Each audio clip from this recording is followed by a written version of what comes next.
You're listening to the Smash Bros. Cast. I'm your host, N64 Josh. My sparring partner and co-host, Nightcrawler. What's up, dude?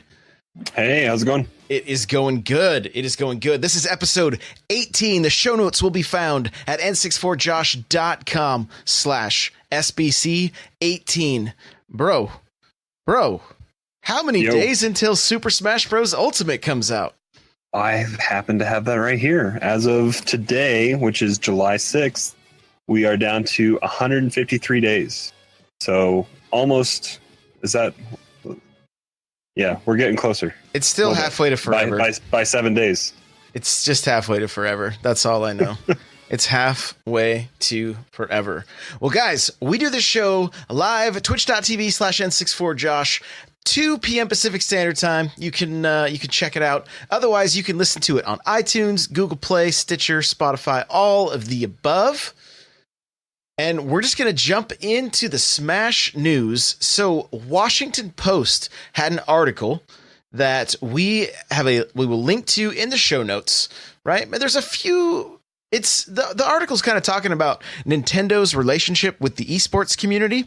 And so we are I grabbed a few little nuggets out of it. I highly recommend go and check it out, read the whole thing. It's a fairly long article, but one of the things it touches on is Sakurai's his view of the audience, or kind of the audience focus, right? And so here's a quote from Sakurai. It says, "When you talk about audience, I don't really think too much about the audience per se," Sakurai told the Washington Post through a translator ahead of the game's unveiling at E3. And this is Sakurai again. "I feel like a game, at the end of the day, is about playing the game. But if we focus too much on the top level players or the audience, then the game skews a little bit too much on the technical side." So when you hear that, what do you think? Well, I mean, I think most of the times that he's commented, I think he regrets how technical and competitive Melee was and became and is for a lot of those players. And you can see it kind of in every iteration in the last 2 that we've gotten, that he has tried to dial it back a little bit. And this new game coming out, Ultimate, is probably the most competitive that he's made a game since Melee. But I think he ultimately wants the average Joe to be able to pick up his game and play it and enjoy it for what it is. And I think there's other comments in this article as well that he talks about how he just didn't like that the game became so technical and hard to understand for that high level of play that it became. Yeah, the whole article is great. But hearing him talk about that, I mean, they have a huge audience that they have to reach, right? They have a huge audience that they have to reach. So we're gonna dig into this a little bit more in just a little bit during our main talking points, and kind of maybe speculate on some solutions for this and whatnot. But like he says, at the end of the day, the game needs to be approachable by a very, very vast audience. The unfortunate thing is that a lot of times that means the Melee crowd's not going to make the transition because this game isn't quite as technical. And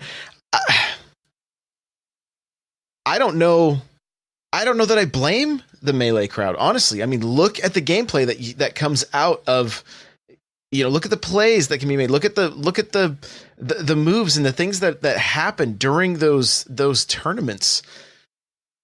It's high level play, right? It's a very high. It's really fun to watch. It's just not super pretty to look at anymore. Right.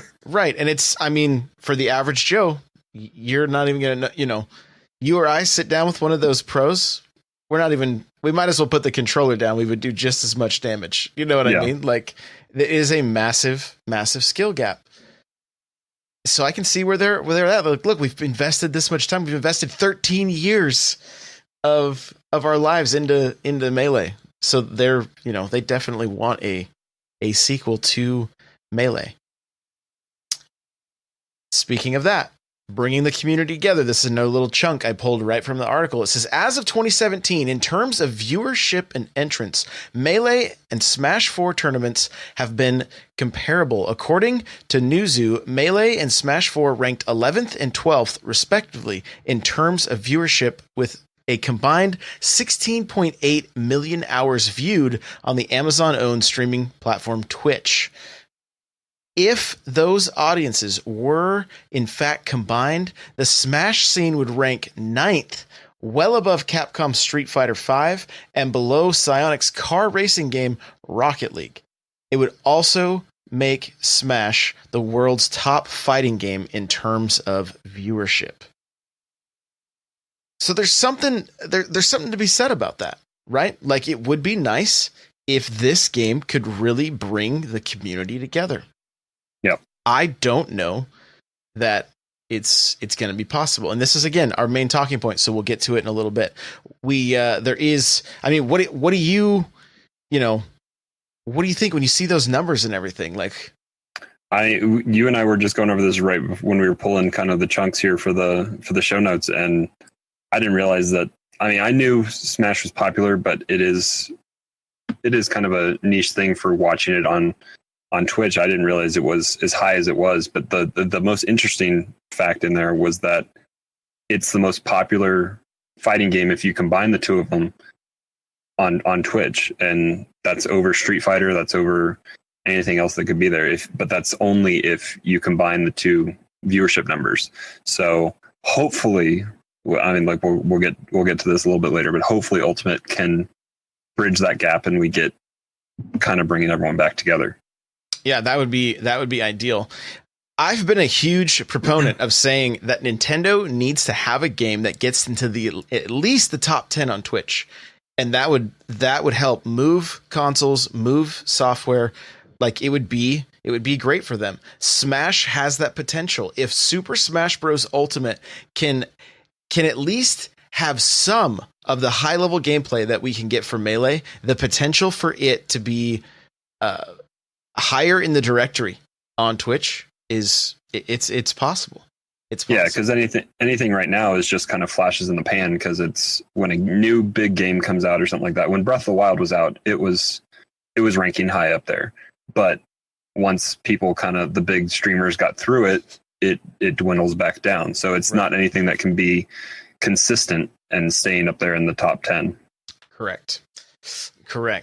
So I do want to point you guys to another podcast. Yesterday, Crawler and I did episode 108 of the Nintendo Powercast, and we got to interview Vicky Kitty, who was one of the commentators at the Smash Bros. Invitational.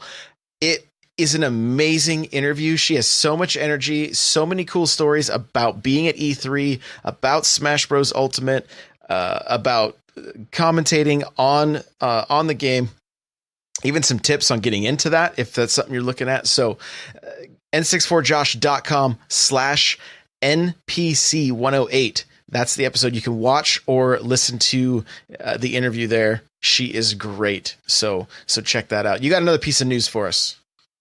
Yeah, so I don't remember where I saw this on Twitter, but I think it's come through a few different outlets. But the characters that are coming back, returning, that never had Amiibo, are going to be getting confirmed releases of Amiibo. So that's Ice Climbers, Young Link, Pichu. Who else am I thinking of? Snake here? with no Wolf, Snake.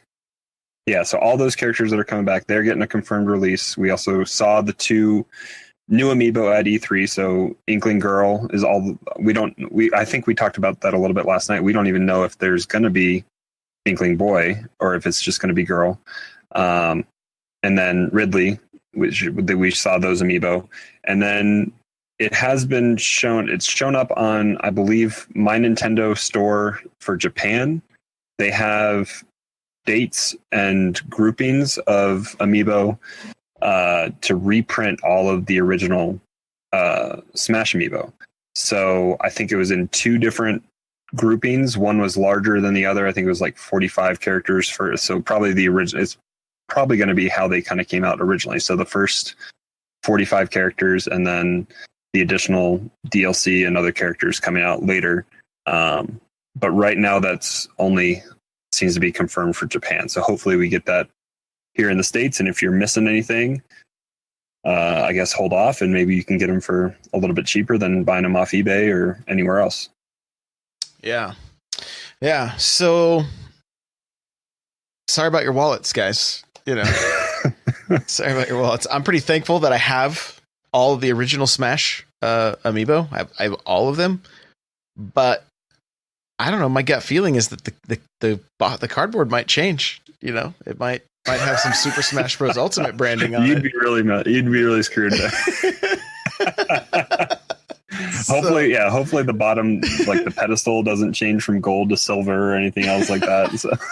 Well, if they're the same ones we saw, they're still black, so we're good there. But yeah, I wouldn't be surprised to see updated branding, but time will tell. Well, our talking points, right? This is kind of focusing on the community, on the competitive community, and the question that I want to pose for us today is: should there be more of a competitive focus in Super Smash Bros. Ultimate? And let me elaborate on that, because I don't just mean that I don't say that thinking it's not competitive enough as it is right now. I think it's going to be great, but I'm wondering if it would be possible, and maybe even not at launch, but maybe down the road, if we didn't get like a melee mode that maybe only includes, like, it could be a tournament setting. It has the mechanics that are from Melee, the characters that are from Melee, and allows the community to basically play a Melee remake. It's only a certain mode that doesn't, so essentially you would have your Smash mode that has items, that kind of stuff. Then you would have your competitive Super Smash Bros. Ultimate, like, competitive mode, just basically like we play now, 3 stocks, Well, hopefully it's 3 stocks. It's up from 2. Right. But you know what I'm saying? Like, the game that's designed right now, let that come out, but then also include a melee mode that maybe they include more characters, maybe they don't, but I think it would be one of those things. I think, and you may disagree, but I think that would help kind of bring the community together. What it doesn't do, though, is it doesn't say, hey, the Smash 4 players are now going to play against the Melee players, because, you're still going to have that little bit of a disconnect. But if they did something similar to that, I'm wondering if we wouldn't see so many games at these different competitions. They have 64, Melee, Brawl, Other M, Smash 4. Just everybody move forward and just adopt what it is, because I think kind of what you're touching on is, I don't know if I saw it in Discord or on Twitter. It might have been from Stealth on Twitter. I think that he's like, it would be a big disservice if Smash Ultimate didn't have like what Street Fighter 30th Anniversary has, where the different game modes live within the game. So like with Street Fighter 30th Anniversary, you have those, at least for online, you have 4 different versions of Street Fighter 2. And so Alpha and Turbo and all that kind of stuff that live within that online infrastructure. And I don't know if we'd maybe necessarily be able to get that completely within Smash, because I think physics and all that kind of stuff would change a little bit. But at least have a roster setup that is just N64 only, like that you're playing Smash 64, and then you have Smash Melee, where it's only the Melee roster, and then Smash Brawl, where it's only the Brawl roster. And kind of just, it can live in its own little segmented area, but then there's also just Ultimate, where you can have everybody playing against everybody else, and it's how the game was set up and presented to us at E3. But I think that would be interesting and fun to have those kind of blast from the past kind of infrastructure set up that way. And I think ultimately what I would like to see is that everybody could make the switch to the game that's coming out. That it would, we would see some of the highest level gameplay.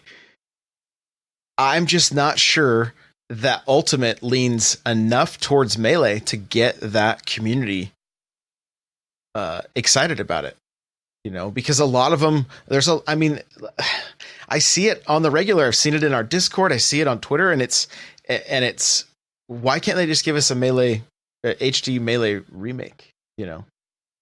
There seems to be an outcry for that. Maybe that's the answer. Maybe if we can get, if we get to the point, I know Virtual Console's gone for the Switch. That's not really happening. Mm-hmm. But maybe that's what we see. Maybe we see HD remakes of games like Sunshine and, Luigi's Mansion, or I guess that's going to DS. But, some of these Game 2000, maybe Melee makes that list. Or does it come out as DLC, like the Melee competitive pack, DLC, free DLC? You know what I mean? Like, yeah, I'd almost, we talked about this on your Nintendo podcast a little bit before E3, but like if the 64 Classic is a thing, like I think it would be super cool if we got an Ethernet port on it. And same thing if they ever perfect or are able to get GameCube emulation down and we get a GameCube Classic, put an Ethernet port on it and let us play games that have multiplayer online, kind of how they were back then, when we didn't have that option. So, and there should be no reason why Smash 64 and Smash Melee should not be on both those systems if they ever come out. So, that could be a way to get it as well. I think for me, what I would like to see is the HD remake, only for the fact that TVs are widescreen now, right? You have these guys that are still playing on CRTs. Right, yeah, lugging around. They're the ones that go up and buy them, buy all the CRTVs out of the thrift stores.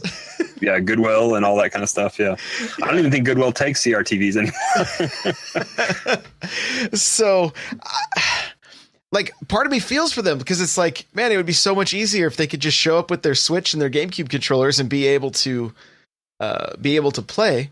But, I don't know what the perfect answer is, to try to appease everybody. On one hand, why not just add all the Melee mechanics? For people that aren't going to be able to pull that stuff off, it's not going to make the game less fun for them. I don't think Melee was less fun for people, unless you were having to fight against somebody that knew how to do that. But how often are we fighting against pros on a regular basis? Online does change that, because if you go into For Glory or whatever they end up calling it, yeah, you could run into somebody that could completely mop the floor with you. But that could still happen now, depending on your skill levels. So I want to grab from the chat here. Mr. Cool Red Luigi says, putting all those modes would put a damper on Ultimate itself. Sakurai is putting a lot of work into this game, and I think he wants just this game appreciated. Yeah, and I think ultimately that's where I'm at. I would love to see the community just come together around Ultimate and everybody think that it's good enough. I can see why Smash 4 is not really accepted by the Melee community. It's slower. It doesn't have, it has some strange decisions. It's more defensive and not aggressive. Yeah, and so it's just not quite as fun to watch, and obviously for them not as fun to play. I feel like Ultimate's closer though. Ultimate leans more. It almost feels like the mesh of 4 and Melee, and it can be updated, so that's good too. Because maybe the community really ends up saying, "Hey, we really like. Why is there so much knockback, or why isn't there so much knockback, or whatever the case may be?" Like, we know this game will continue to be a work in progress even after it releases, but it would be great if the community was as one, Yeah, and I haven't done enough to go back and look at some of the Melee players that were at the Invitational to see what their reactions were to the game and if they think it would. So maybe that's something I can do this week and kind of just try to track down those Melee players and see if I think Armada had a video response to kind of his reaction to playing in the Invitational. So maybe there's some insight in those videos or any of those tweets or anything like that some of them might have put out.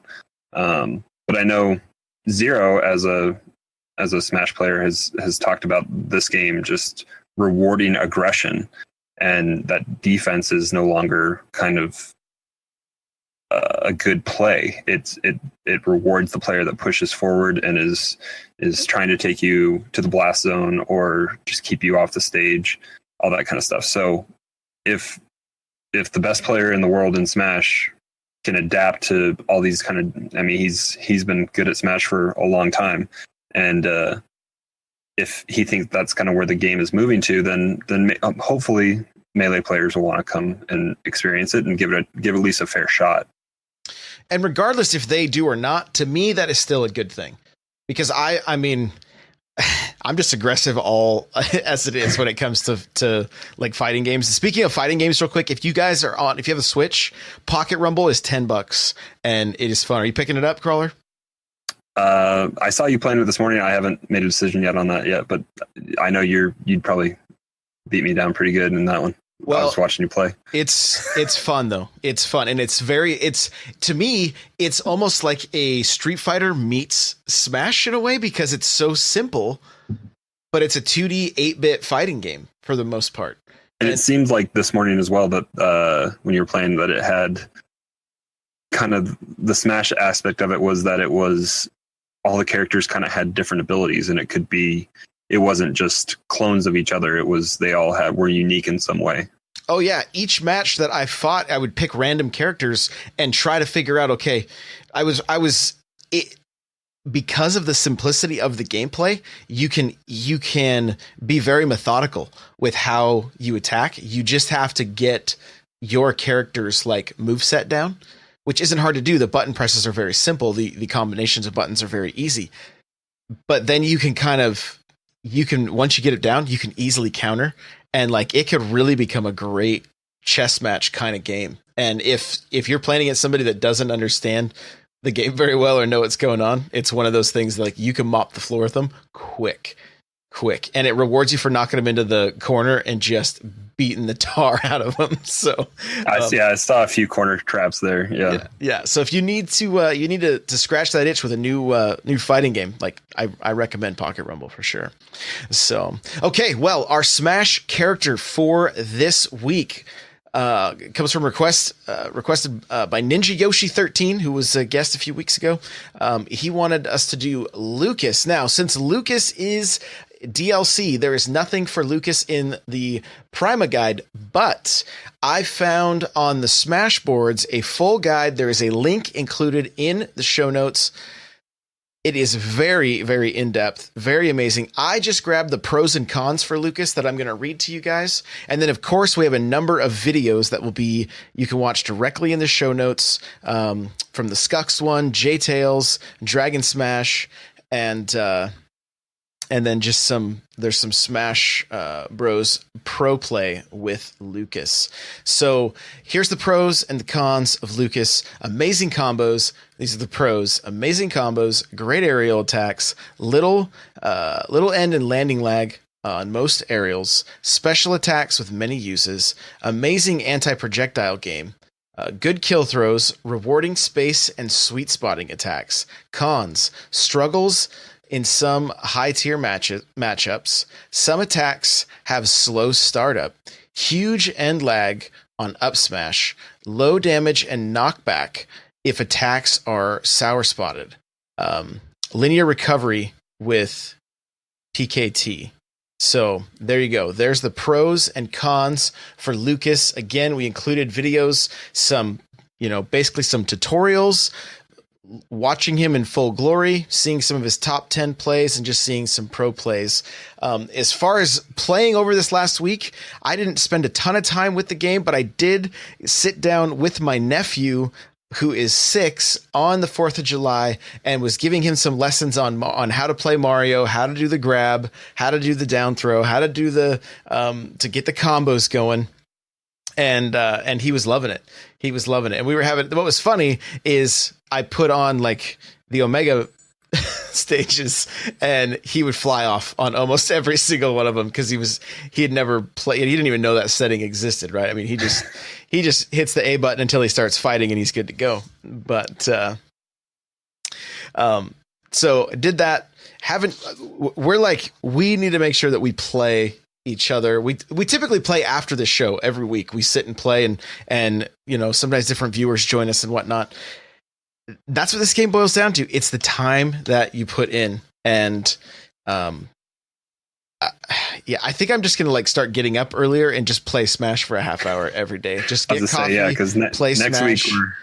Week next week games just are coming out, and so we're probably gonna be losing time to different games. There's just so many games. It's crazy, but I want to make sure that I'm at least okay when Ultimate comes out. So here's to hoping. Yeah, you got 153 days. That can happen. Yeah, 153 days. That is right. That is right. So, anything from you over this last week? Any game time? I didn't. This is actually the first time I've turned on my Wii U this week, probably since last Friday. But I did play a little bit on my 3DS, just a little bit of For Glory, just kind of while I was waiting on my wife getting ready, I think, while I was upstairs. But just play more Corrin and having fun with that. But I need to work on it still, and it's different going back and forth between the GameCube controller and the 3DS. It's different. So it's tough, man. It's going to be like going from the Pro controller to the GameCube controller because of the way that the buttons are pretty much laid out the same on the 3DS versus the GameCube controller. So, okay, well, let everybody know where they can find you. You guys can find me on Twitter at Nightcrawler724. Nightcrawlers without the E. Also come hang out in Josh's Discord. I know we have a few new 2DSs at least popping up from the Hyrule Shield version, so we got maybe some new Smash players on 2DS, 3DS. Some fresh blood. Yeah, get some matches going there, but also I think we have a few new Wii U players in there as well. So just come in, put your name in, say you want to play, and let's get some matches going. Yeah, exactly. And if you're a top tier player or you play a lot, we're always looking for people to learn from, and just to really just to learn from and practice with, because that's what it's about. That's what this whole show is about. Really, is just kind of learning and growing together so we can get better at this game and have a great time playing it. So you're going to be able to follow me on Twitter at N64Josh. You can follow this show on Twitter at Smash Bros Cast. If you want to get yourself a free book from Audible, you can go to audibletrial.com/SBC. Pick up a great book like Blood, Sweat, and Pixels if you want to learn about the blood, sweat, and tears that goes into making games. Guys, the chair I sit in is from OP Seat. If you go to n64josh.com/OP Seat, that link automatically takes $10 off your purchase, and all chairs are $50 off right now. So it's a total of $60 savings. They are great gaming chairs. I love mine. I can't recommend it enough. If you got a second, you can leave us a review on iTunes. That would be awesome. Join our Discord, n64josh.com/Discord. We thank you guys so much for listening, watching week in and week out. And remember the show notes, n64josh.com/SBC 18. And we will see you later. Bye.